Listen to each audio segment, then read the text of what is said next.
Good morning, good afternoon, depending where you are. My name is Alex Vines. I'm the Director of the Africa Programme at Chatham House, and I'm chairing today's meeting on Nigeria 2023 elections, security, economic and foreign policy imperatives. This meeting is fully on the record. It's being live streamed, so welcome to you. Those of you who are on our Zoom platform, but also on Facebook Live. There is also media in the room. I'm delighted to be chairing today Mr. Bola Ahmed Tinubu. Welcome back to Chatham House. As you know, Mr. Tinubu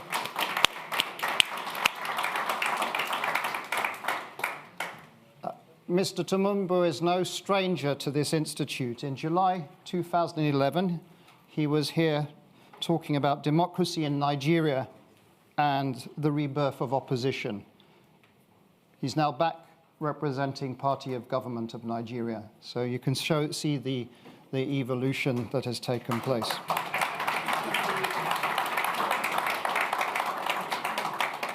Some of you in the room I know. I met last time around 2015 when the now President Buhari came to Chatham House. Mr. Tinubu was also part of that delegation. This is the first of a series of meetings that we're doing at Chatham House in the run-up to Nigeria's 2023 elections. In April this year, we had the Right Honourable Femi Gbajabiamila, Speaker of the Representatives. Gbajabiamila.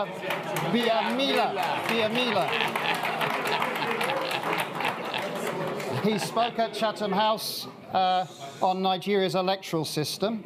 And I think some of you will be pleased to know that on the 17th of January next year, 2023, Chatham House will host an event with the INEC chairman, Professor Yakubu. So please, if you're interested, do register and watch that.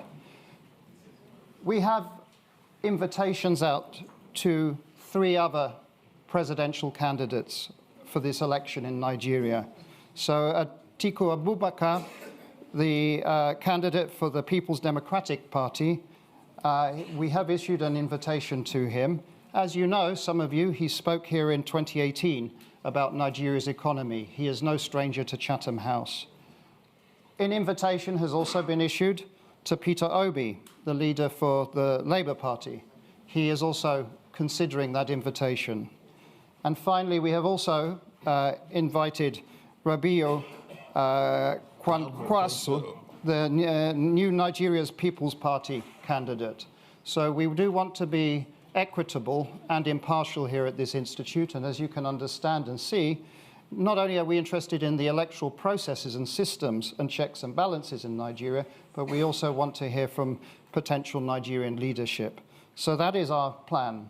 It is also part of our work is looking at the mechanics of elections in Nigeria. So I was in Abuja myself in July, where we are involved with a project called Social Norms and Governance in Nigeria. We published a paper on vote selling behavior and democratic dissatisfaction in Nigeria. That's part of a long-standing project that we've partnered with Nigerian research institutes and universities. That paper is freely available online to read, so please look at the Chatham House website. So with no more ado, I just want to again welcome you all and to remind you that this meeting is fully on the record. Please do put your phones on silent. We are being live streamed. And it is, again, my greatest pleasure to be chairing this meeting with Mr. Bola Ahmed Tinubu, who is going to talk about Nigeria's 2023 elections, security, economic and foreign policy imperatives. As you know, he is governor of Lagos State, and he is the presidential candidate of APC. We're very privileged that on his international trip, this is his first stop. I understand that you have very much a valid US visa and will be going to the United States after this. So with no more ado, welcome to Chatham House, and I hand over to you. Please.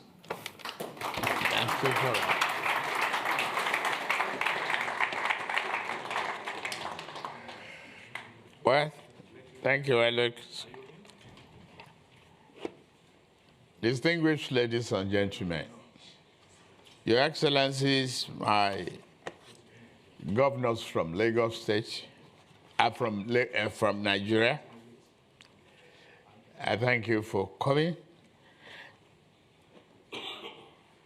You are not strangers to me. There are some strangers to this democracy.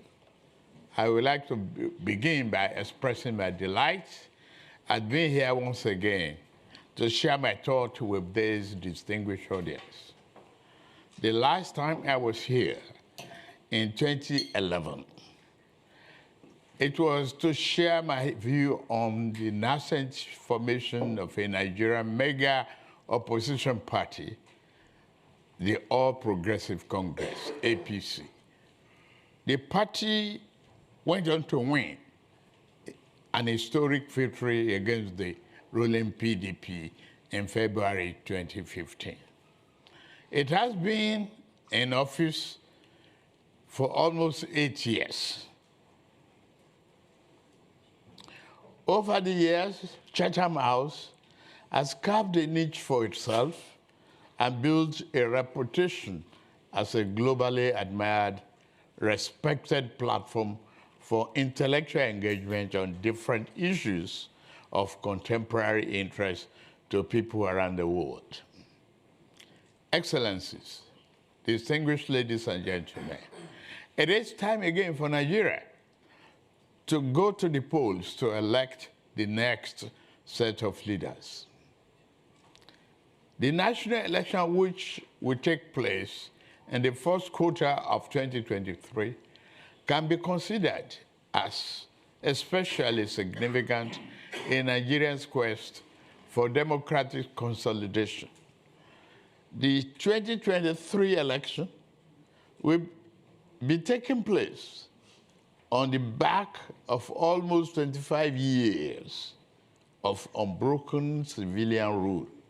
That's a record.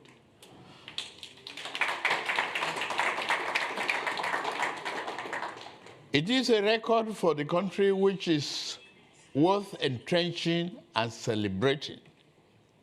Every election, wherever it is held, is important to the people or entity directly concerned. It is also important to the global democracy community as well. Equally, there are also countries whose elections, on account of their weight and influence, carry wider implications beyond their immediate geographical boundaries. Nigeria is one of such countries. One area where the government of the All Progressive Congress, APC, distinguished itself is election management. Today, elections are more credible than ever since the return of democracy since 1999.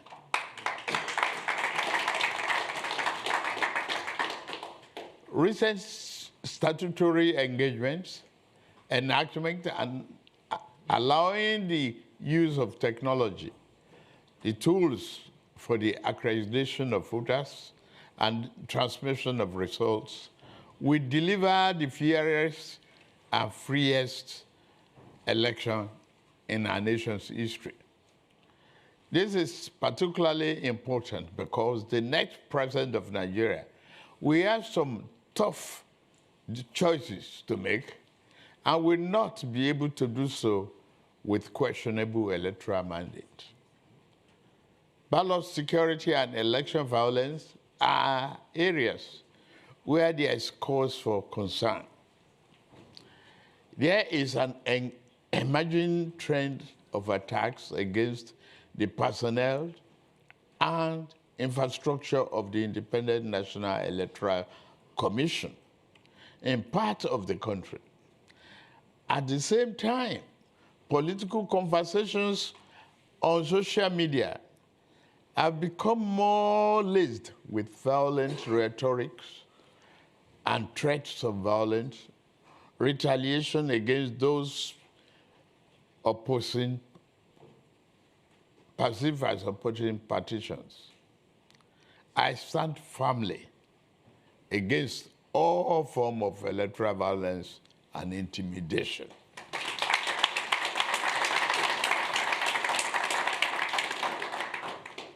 Having spent most of my career in political opposition, I have long fought against electoral malpractice, any attempt to extinguish the legitimacy of choice of voters. I will continue to do so, I promise.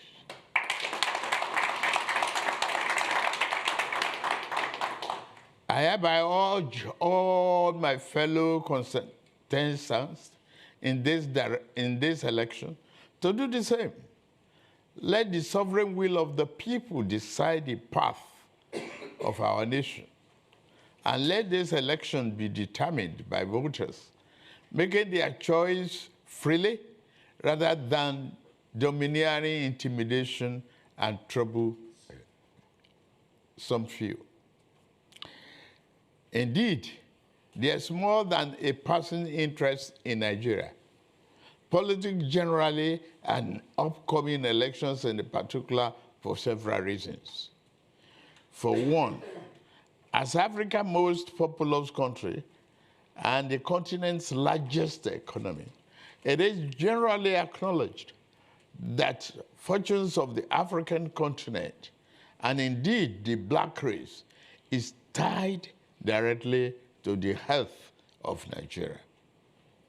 Also, the Nigerian elections of 2023 are coming up at a time when the country's immediate geographical neighborhood of West Africa and Central Africa is undergoing serious political turmoil that has manifested itself in the incursion of the military to power in a number of countries. In spite of legitimate concerns being expressed by observers, Nigerians are resolutely committed to democracy, regardless of their political differences.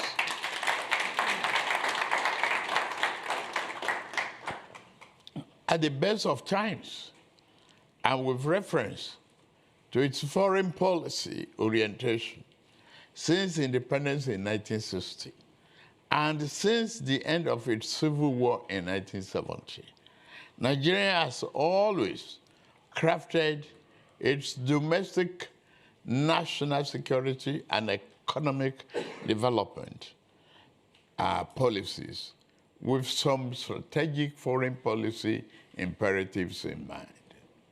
There is a close connection between domestic development and national security.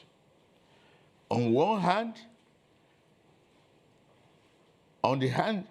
to prosper at home in peace and stability, Nigeria needs to uphold its national security, unity, territorial integrity, sovereign independence, and safety, as well as well-being of its people. On the other hand, to secure itself, Nigeria not only requires to build and enhance the capacity of its armed forces, but also the welfare and well-being of its citizens. Though a commitment to the promotion of human security, the country has attempted through government and other successive governments interface national security and economic development as two sides of the same coin, focusing equally on food sufficiency and sustainable development. Nigeria shares direct land borders with 4 African countries, with whose people Nigeria also share historical and cultural affinities. This effectively means that the relationship between Nigeria and its immediate neighbors is such that it's more than just a geographical expression. To be fully secured at home, Nigeria has always believed it must be the brother's keeper. It was out of this understanding that African Premier Regional Economic Community, the ECOWAS, was established in 1975. Uniquely, ECOWAS had embedded in its mandate the promotion of regional economic integration as good in its own right, and in addition understood sub-regional peace and security. I am convinced, as I am sure of most of us are, that the broad principle that enabled successive Nigerian government to interface development and security and established an organic link between the national security and economic development with regional peace and prosperity is both impeccable and remains relevant. It is an approach which I commit myself to upholding and advancing, I promise you.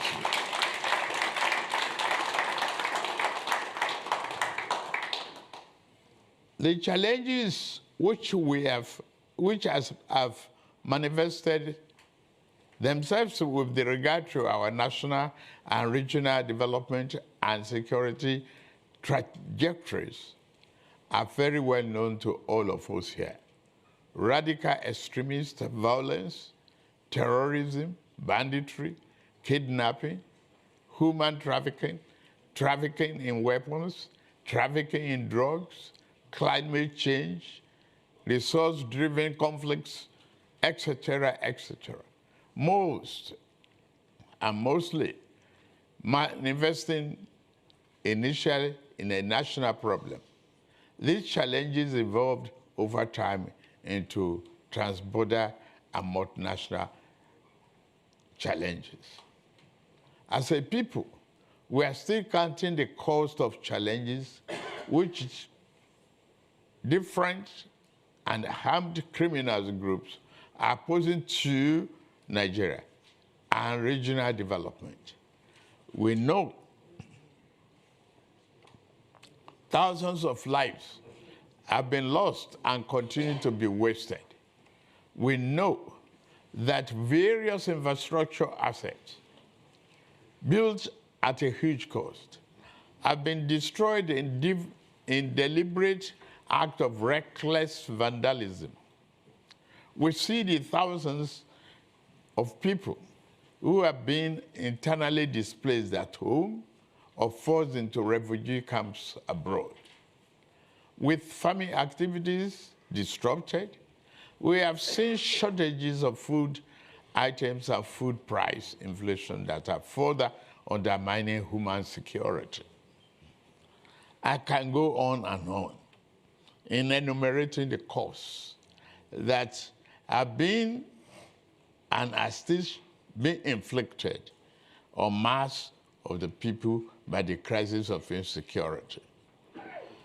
To respond meaningfully to this content and to redress the many indications arising from them, we must begin by reminding ourselves of the old dictum: foreign policy is but a continuation of domestic policy.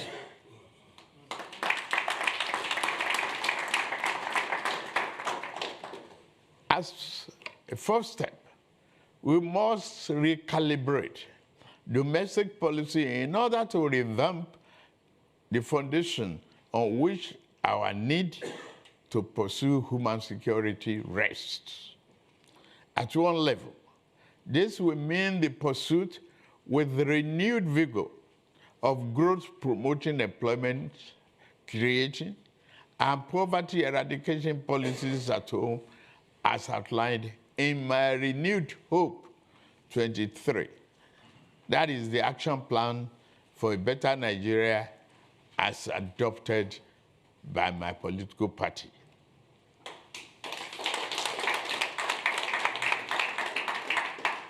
The present administration has invested heavily in agriculture, providing loans and expanding the country's total area of cultivated land.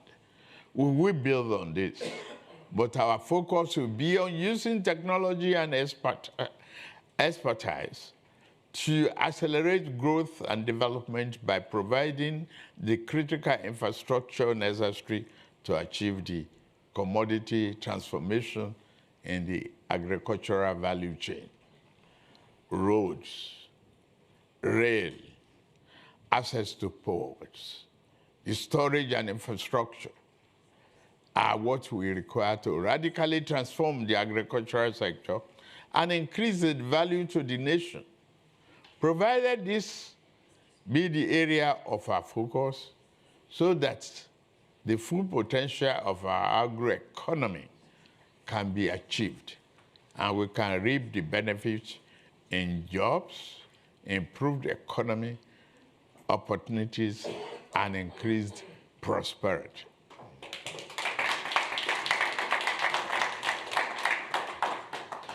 Fixing the perennial redo of energy supply is another priority. There is no version of the world where Nigerians' ambition for itself can be achieved without solving the problem of how to provide energy to homes and businesses across the country. It is time to recognize that the centralized approach to energy policy infrastructure is not an optimal arrangement, and it is unlikely to improve by mere tinkering around the sites.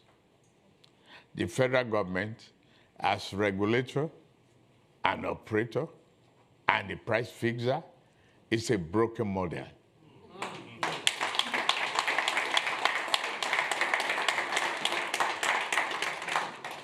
We are sure to fix this, and we are determined to do so, I promise you.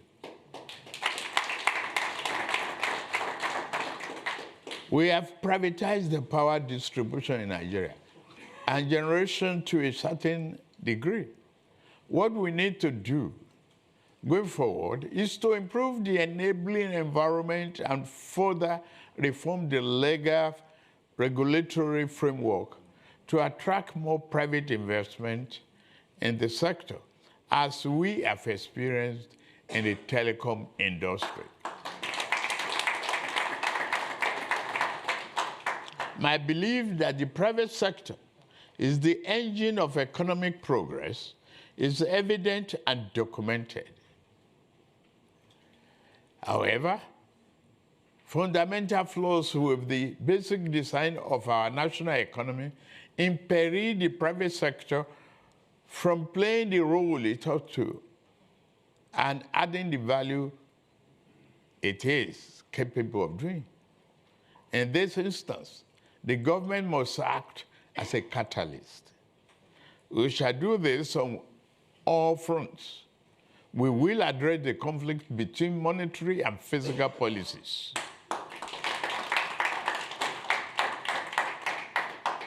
Budgeting will be based upon the projected spending level needed to push the real annual growth rate above 7%. We will reduce the unemployment rate so that we can double the economy in 10 years.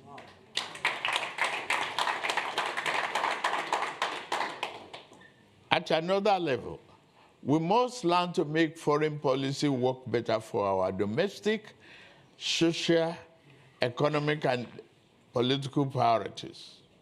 To do so, our foreign policy apparatus will need to be renewed to take full advantage of global initiatives and processes that work for us and tally with our domestic priorities. In this instance, I applaud the outcome of the COP27 that recently ended in Egypt in acknowledging the legitimate claim of Global South on climate action. In accepting adaptation and energy transition principles, including the treatment of gas as a transitional fuel, we work more on this. We will work to accelerate investment in gas production, and we are committed to enhancing domestic and global energy security.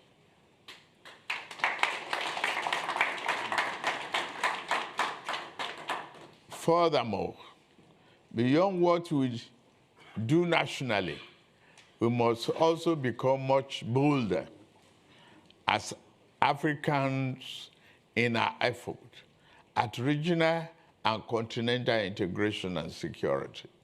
In this regard, we are fully committed to the African Union's Agenda 2063 for continental transformation.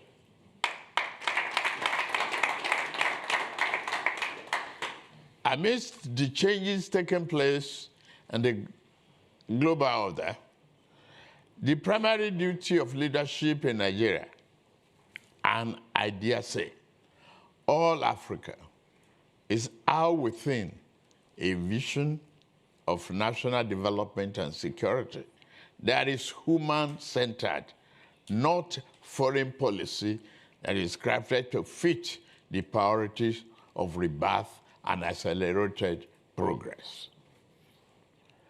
This is the task to which my colleague and I have committed ourselves as part of a broader project of leveraging our national assets and natural endowment to nurture and to project a renewed Nigeria that will be responsive, and respected driver of prosperity and harmony in Africa and around the world.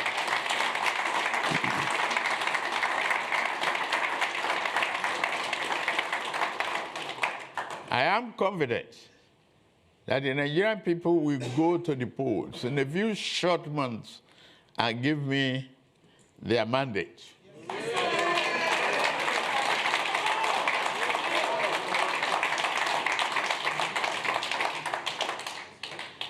I'm ready to lead and govern the country. I will return here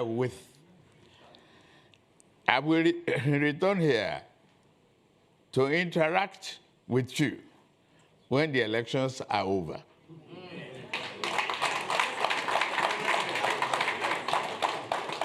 I will come, not with a long list of priorities for the future, but with a plan for the collaboration in the best interests of the country I love, and dedicate myself to for a lifetime. I hope you will receive me then as gracious as you have today.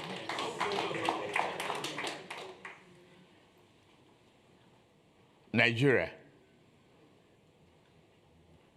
is part of the global community, ready to accelerate its growth and committed to democracy, freedom, and understanding around the world.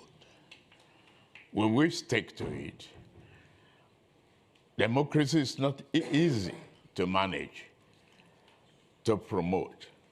We have seen challenges around and across the world, but we are up to the task. Thank you.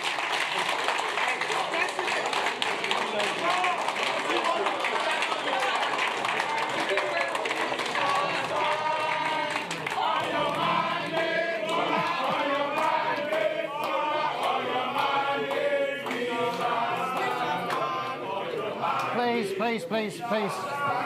We can sit down.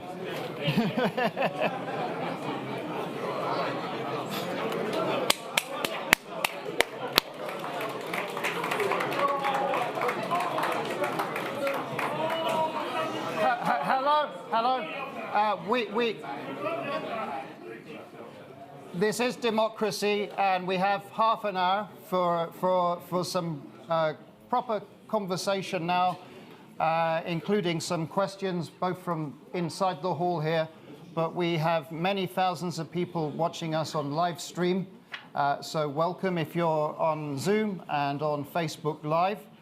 Mr. Tinubu, I'm going to take questions in threes, so please just, we'll keep track of them, but so we get reasonable number of questions in.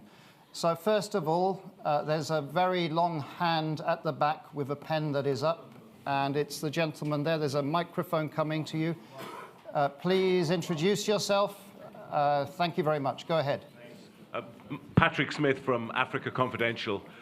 Mr. Governor, welcome to London. This week, the Central Bank of Nigeria tweeted that the NNPC has not remitted 1 kobo of oil revenues in the past 6 months, at a time when Brent crude, I think, is above 80 a barrel, heading upwards. Some would say something is going badly wrong with NNPC. Some would blame it on the organized theft of Nigeria's oil, as much as 400,000 barrels a day, by colluding local and international companies and rogue officers in the security services. What is your solution to this very pressing problem? Thank you very much. As you remember, Chatham House produced a report some years ago, and your current president described it about blood oil when he was here, President Buhari. So the lady just there, please, yes, you, yeah, madam, please go ahead. Second question. Right, can I sit or stand? Stand up, then people can see you, please. Right, good Thank afternoon all. Your Excellency, wonderful. The question I wanted to ask, you have touched on briefly. My name, first of all, is Baroness Tinubu Davis Kensington. I'm a Nigerian. You've touched on security, very important issue in Nigeria. But you've not told us how you're going to manage this. We'd like you to tell us how you will manage security in Nigeria. And second part of my question, there's loads of kidnapping of women and girls in Nigeria, rape of our young children in Nigeria. Can you tell us, Your Excellency, how this will be managed? Thank you. Thank you very much for being very precise. Mr. Tinubu, we had many questions coming in live stream about how you're going to combat terrorism and violence against women, including from Bolupi Omosori. So the gentleman right here on the corner, yes, you, sir. There's a microphone there. Please go ahead. Please be, no long speech. We don't have time. So put your phone down. You're an intelligent gentleman. I know you can ask it straight. Well, my name is Odiana Dominic Matthew. Thank you, Asiwaju Bola Tinubu, for taking this opportunity to come and speak to us. You may know that I was one of your beneficiaries, even though I grew up in Lagos. But I was never a native, but I was granted the opportunity to work in Lagos State, even though I was from a different state. So that, tells me about how your policy is likely to be.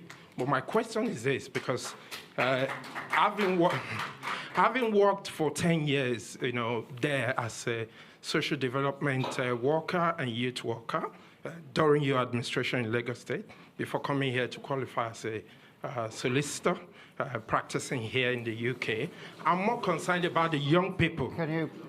What Sure. Yeah. program do you have for our young people? As you know, most political parties benefit from they benefit from the goodwill of young people. Okay. And so have you got plans, that will generate training, appointments, Thank you. and also job security? Okay, thank you so much. So what are your plans for youth, young people? If you would like to answer the questions, Mr. Tinubu. Please, if we can keep quiet and one conversation here. Thank you. Go ahead. Let me once demonstrate here. One of those philosophers and one of the doctrine that I believe firmly in is teamship. unbreakable team. To demonstrate that, I will choose the first question, assign it to Dele Alake. Okay. And the second question, assigned to Nasiru El-Rufai. And third question, assigned to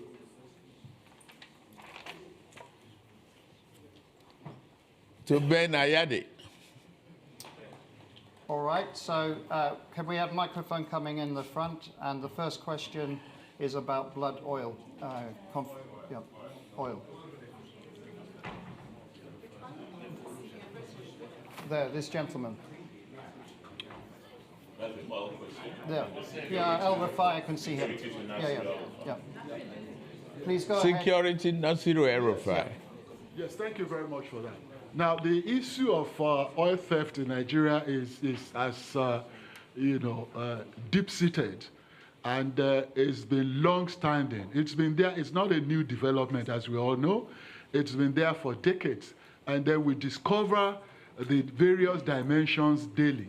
Now, the incoming administration, by the grace of God, of Bola Ahmed Tinubu, has devised some novelties in terms of strategies. First of all, to combat oil theft is tied to the security situation of Nigeria. Now, the questioner has linked it with connivance with the security agencies. Now, the Bola Ahmed Tinubu administration has a three-pronged approach to this. In terms of regenerating, revamping, and recalibrating the security equipment, technology, that's one. The human angle, in terms of the size of the security too. Today, we have over 200 million people, and there's no way the current strength of our security agencies can adequately cope with the gargantuan and enormous problems of security, securing lives and property. So the personnel of all the security or coercive agencies will be increased to cope with the large population of Nigeria. That's another dimension. The third dimension is really employing state-of-the-art technology like drones. We know today that there is, in terms of kidnapping, in terms of even identify the oil theft and the oil pipelines, the illegal pipelines that have been rigged, that have been embedded in the ground for years. You cannot but employ technology like drones to pinpoint the actual spots where these things are. And this has already started. The current administration actually is making very good strides in this respect. They've been unearthing and discovering and arresting, apprehending the culprits in charge of all. So this will be intensified. It will continue and actually be taken to a higher level, such that in the first 6 months of the Bola Ahmed Tinubu administration, oil theft will not only be reduced tremendously, the goal is to stop it in its entirety. I think that's all. Excuse me. That does not mean a departure from the present administration. The classification, a theft and a receiver exists.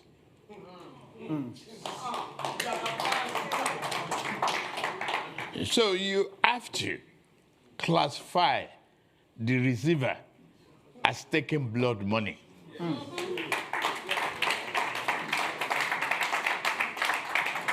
So, Governor El-Rufai, please, go ahead.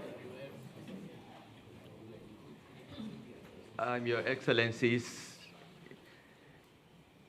my friend, Mr. Alex Vines, ladies and gentlemen. Security has been a big issue in Nigeria in the last few years, and that has affected not only rural economies, but agricultural production, commerce, and everything else.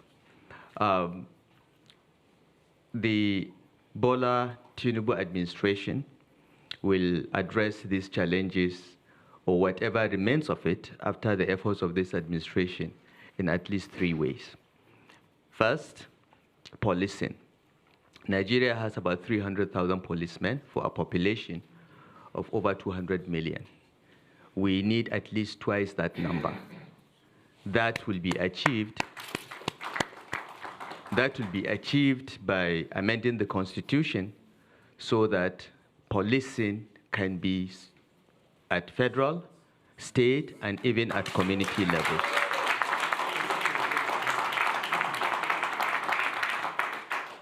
With increased security footprint, there will be less and less of criminal activity. The second step is to look at our armed forces and security architecture.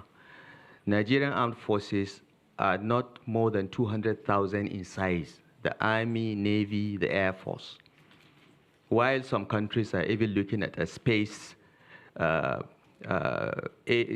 military, we are struggling with just less than 200,000 members of the armed forces for a country with a population of 200 million plus.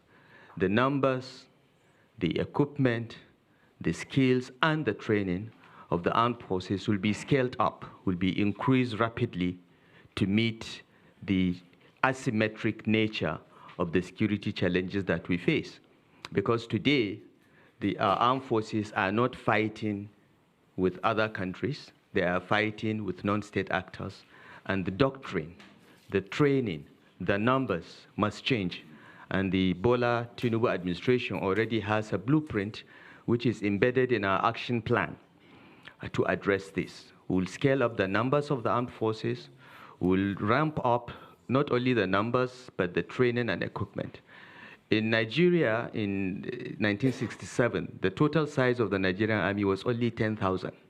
Because of the civil war, within a year, we ramped it up to 250,000. So it can be done. And what we are facing in Nigeria today, banditry, terrorism, separatism, and oil theft, requires a new approach towards security, enhancing the numbers, providing enhanced technology, and collaborating with the rest of the world to ensure that our country is not only internally safe, but not a threat to our neighbors. Thirdly, the issue of proliferation of small arms. Following the collapse of Libya due to no fault of ours, will have to be addressed through collaboration with countries like Mali, Niger, Sudan, and Chad, and so on and so forth. This we have already started, but this will be deepened and broadened under the leadership of a new security team under the Bola Ahmed Tinubu administration by the special grace of God. Thank you. Thank you. We have a third question on education and youth, of which we have got about 30 questions on this that have come in, including from Mariam Haruna. So, Mr. Tinubu, maybe you'd like to answer that question. I would love to do so. Yeah. Youths are part of today, but they are the greatest asset for tomorrow. We need to prepare them from now, from our all-inclusive government. The youth has been part of that. I want the governor of Lagos State to stand up.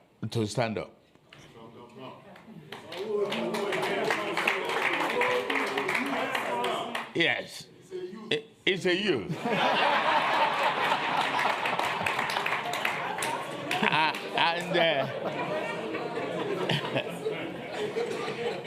It's driving the 5th largest economy in Africa today, and the transformative government of our legacy, my own personal legacy. Yes, the education system is to change. We overhaul it. Tinker with some areas that with the philosophy that no one will be left behind. There will be student loan for all the students. We are going to We are going to reform the Almajiri system.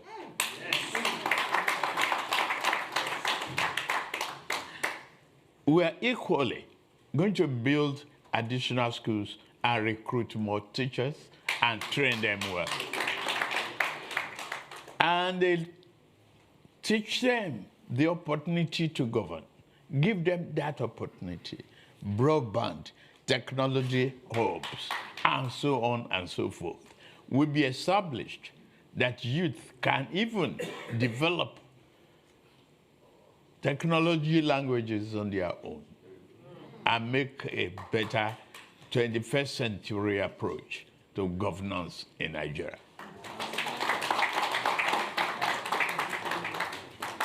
Okay, we're having another round of questions. So I start with the lady there. You, yes. Please tell us who you are and keep your... No, it's the lady behind you. I'm so sorry. My name is Boboloma Mariam Adewale, Nigerian in diaspora of over 40 years. I know we have remittances over 30 billion remitted to Nigeria from worldwide every year. And I do appreciate that the leaders, they do come every electoral cycle to speak to us in diaspora, but we can't vote. Is there any plans you have, sir, with regards to diaspora voting? Thank you so much. Good question. So the lady just here, you, madam, yes. Please go ahead. Yes, this lady. Yeah.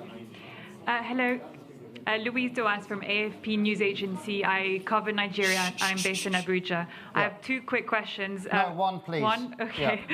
Yeah. Okay, well, my question is, what exact steps will you take in your first year in administration to reduce unemployment rate, and in which sectors will you create jobs? Okay, so that's the second question on reducing employment. And the gentleman just there, we will be coming back another round. Yes, you, sir. Go ahead. Excellency, John Cookson, Arise News. You spent a long time today talking about the problems that Nigeria has, but you've been an integral part of the government for the last 2 terms. Why should people vote for you? Why are you a fit and proper person to be president? Thank you very much. So the question was, you've served 2 terms in this government. So why should you be now elected as president? You've done your time in government. And then we have the question on remittances stroke, how can the diaspora vote? And then the question from Agence France Presse on how you're going to get employment up, how are you going to get economic growth? Those are the 3 questions. Well, the same method. We call on Wale Edun to answer the first question, is it? Yes, first question. Why diaspora can't vote? Can we have a microphone, please, coming here? No? Oh. That's really, Alex, with the greatest respect to the person who asked that question, that's a question for the gentleman who is coming to you in January, the chairman of INEC.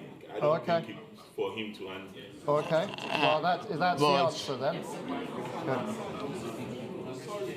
But definitely he doesn't have an objection. No, but let's just have matter. It's a constitutional matter. But please, let's let Mr. Tinubu. He's the main speaker. Okay, I think it was Herufai last night that mentioned that diaspora voters are entitled to voting. If you make contribution to the economy with remittances that you have been making, your right to vote should not be abrogated, but promoted. However, we are still building confidence in our democratic and voting system.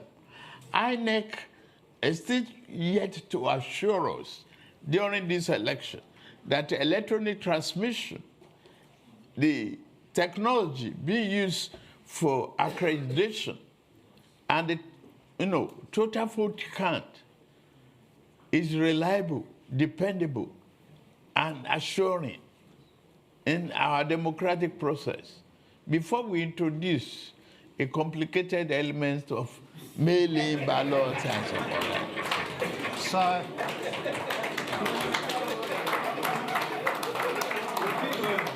please.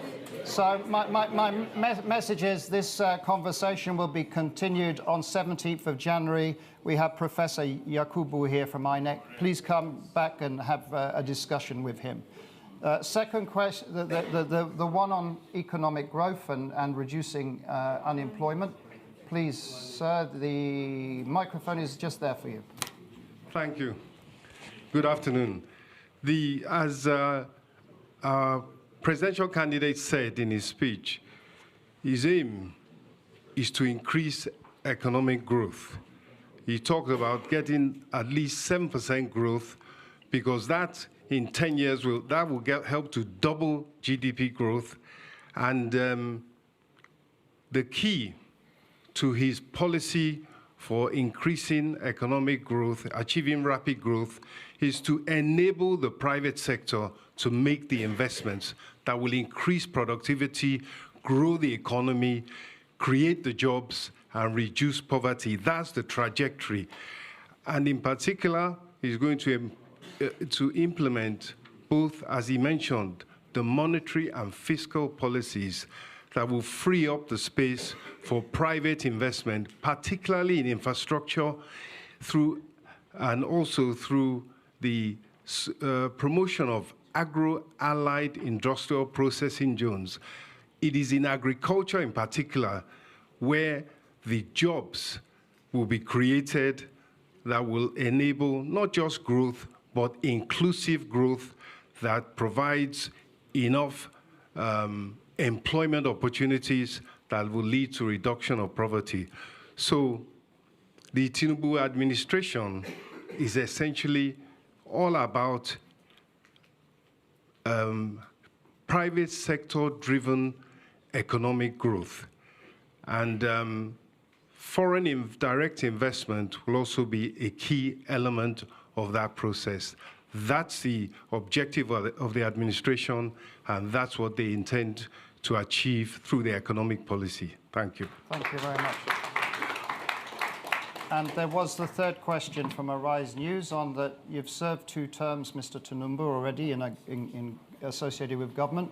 Why should you be present, I guess, is the question that was asked. I guess my name is Bola Ahmed Tinubu, and the current president is Muhammadu Buhari.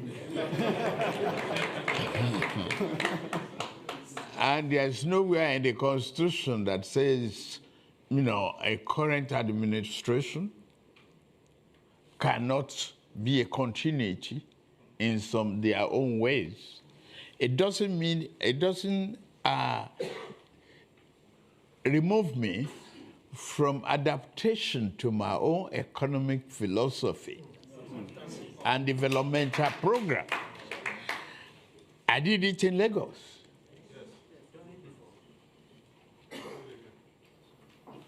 I converted the greatest liability threatening the environment and Lagos existence to asset of magnitude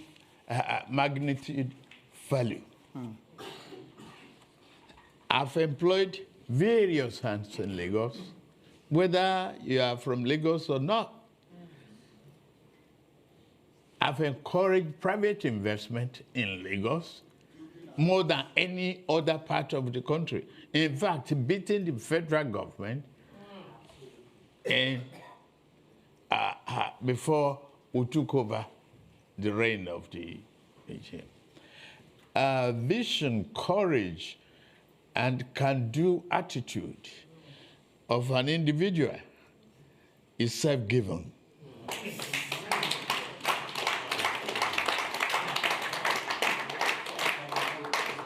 And I believe I've earned that throughout the country.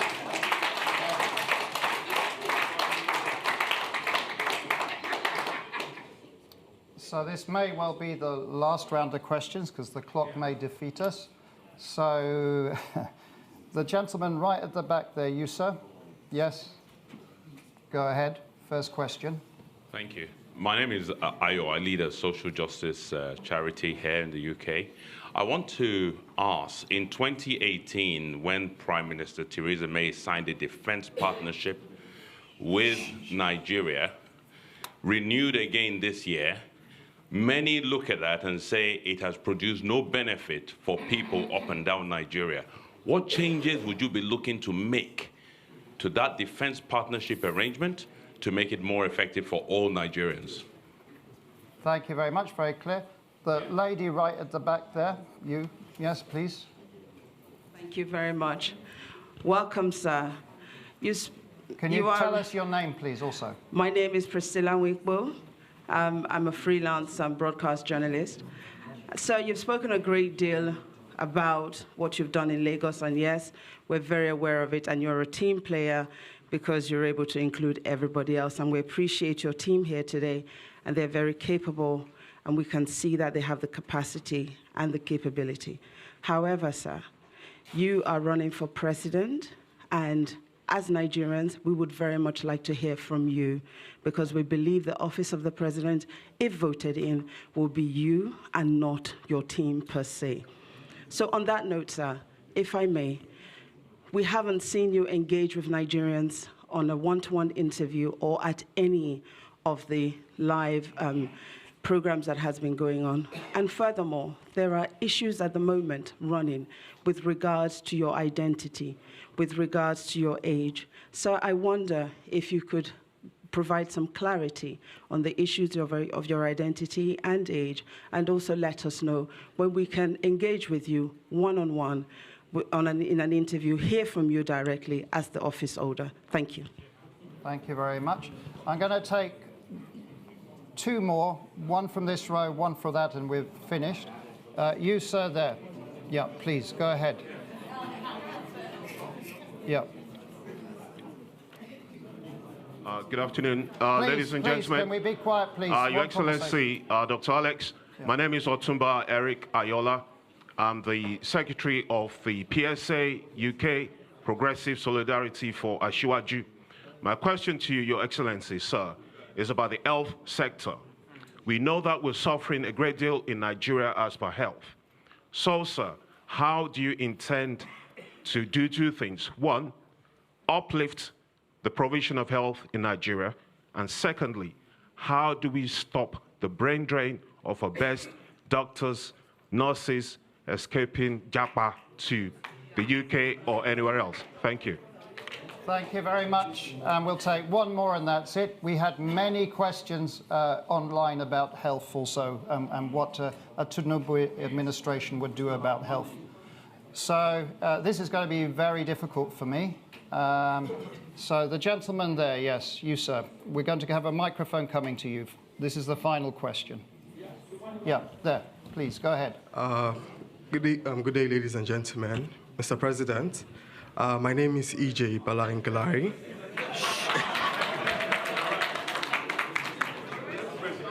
Please. Mr. President, my name is EJ Balangalari, a member of the APC from Adamawa State. Your two opponents, Alhaji Atiku Abubakar, has prided himself as a unifier, but has failed to unify his party. And the other one, I will not mention his name, is running his campaign on religion. After May 29th, how do you intend to unify Nigeria, and what should we expect your cabinet to look like? Thank you very much. So you have 4 questions there, which were, how are you going to unify Nigeria after elections? That's the final one. Health, what are your health policies for Nigeria if you become president?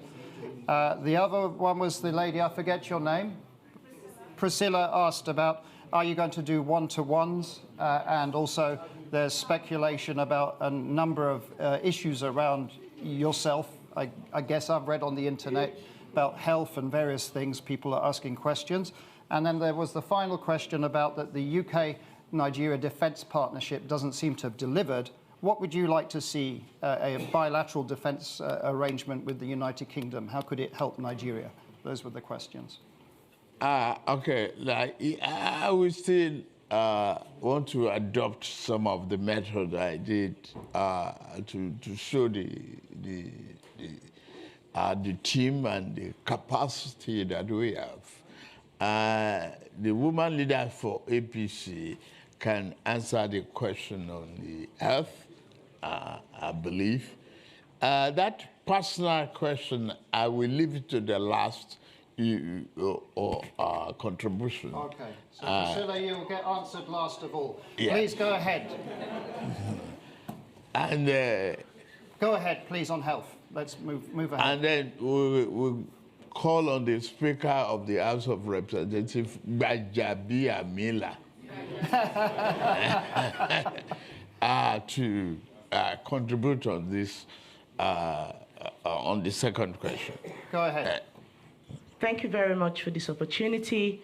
I want to very clearly state that the Asiwaju Bola Ahmed Tinubu's administration, when voted into power, is really very specific on achieving universal health coverage through certain indices, which we will be working at as a government.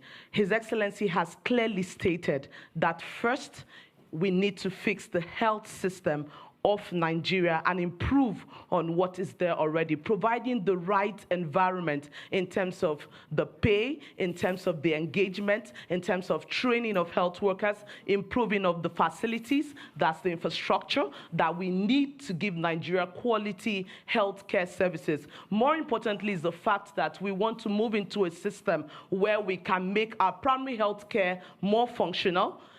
Asiwaju Bola Ahmed Tinubu is also concerned in providing access for healthcare to everyone. He's going to do this by ensuring that he provides free healthcare for pregnant women and children under 5, and ensure that everyone has a mandatory contribution to our health insurance scheme. Beyond this, Nigeria has been more dependent on importing drugs from outside the country, vaccines from outside the country. He is going to also go into health manufacturing, where we'll produce the essential medicines that Nigerians can consume. But most importantly is the fact that he would look into the issue of brain drain and turn it around to become brain gain for Nigeria. All of us seated here, we have many doctors, many experts outside Nigeria, and that's why he's here today in the diaspora to interact with you. He would attract all of this brain down into specialist hospitals that will be built across the geopolitical zones in Nigeria. That way, we can give quality healthcare to Nigerians and equally prepare for the next pandemic if it ever happens. Thank you very much. Thank you very much.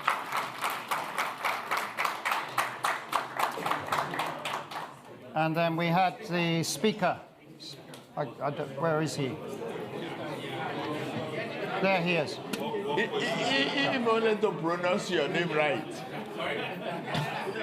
Go ahead. Baja Mayala. Just call me Baja. That's fine.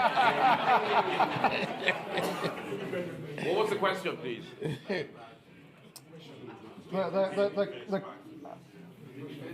The Defense Pact. Oh, yeah. The Defense Pact with Nigeria. Yeah. Well, let me very quickly say this. Defense pacts are many.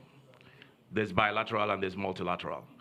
And it's not just the UK that has signed the Defense Pact with Nigeria. I'm not sure what indices or the measurements that were used to say it has proven nothing.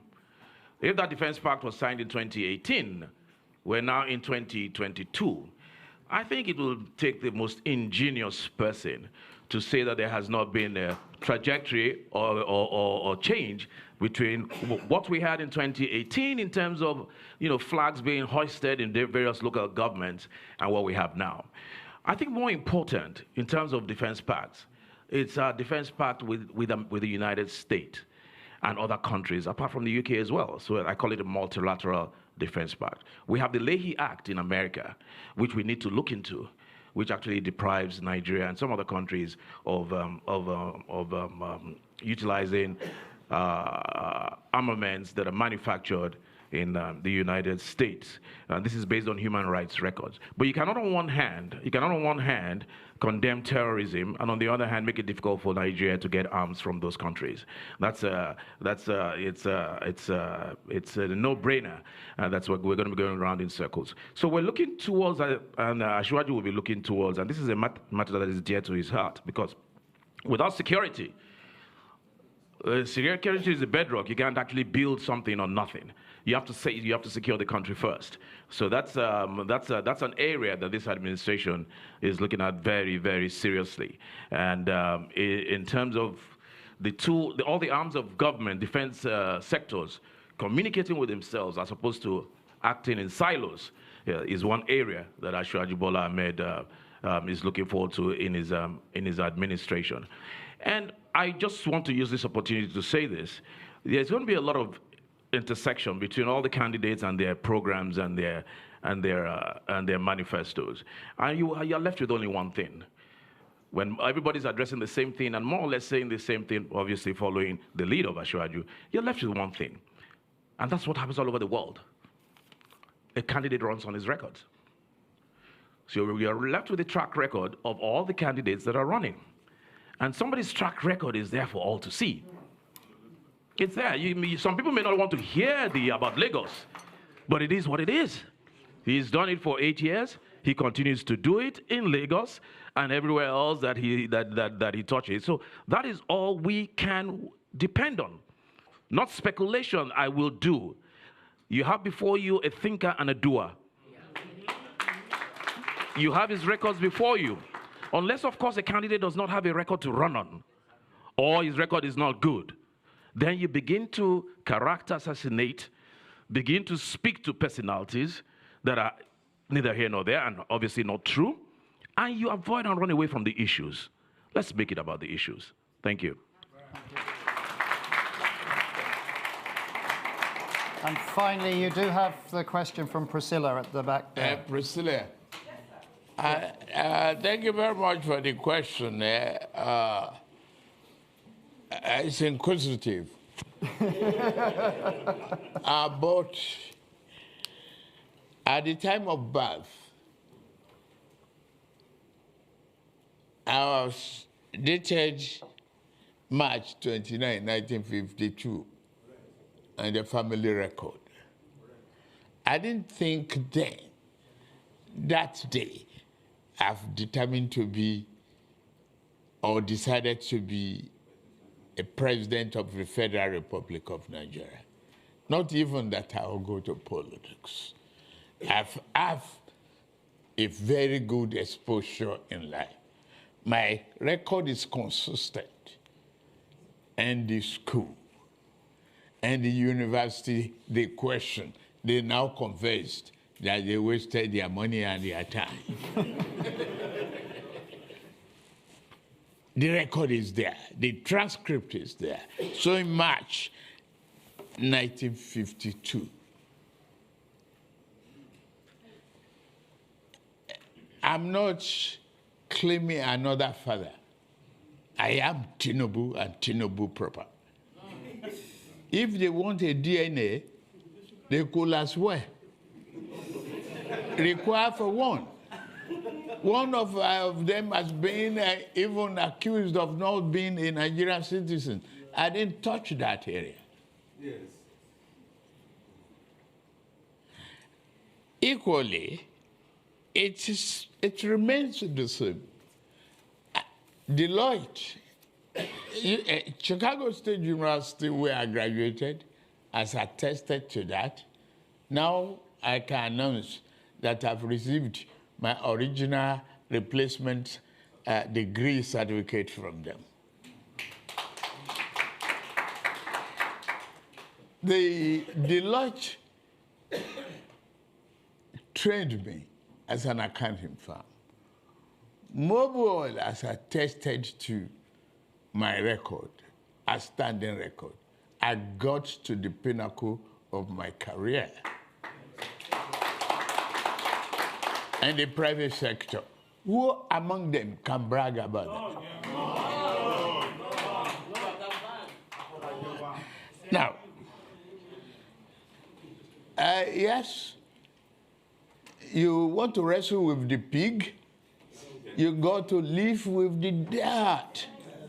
That's what I'm doing. I go into politics knowing fully well that it's a muddy water. Smog will come. you will have to live with the dirt and make sure you are upright to finish the job. Thank you. Any part of it that I didn't answer? That one-to-one conversations. One-to-one conversation. Excuse me. Please, be quiet. Why? I see myself as a marketable individual. Want to use me to make money, and I'm saying no. All right. Ladies and gentlemen.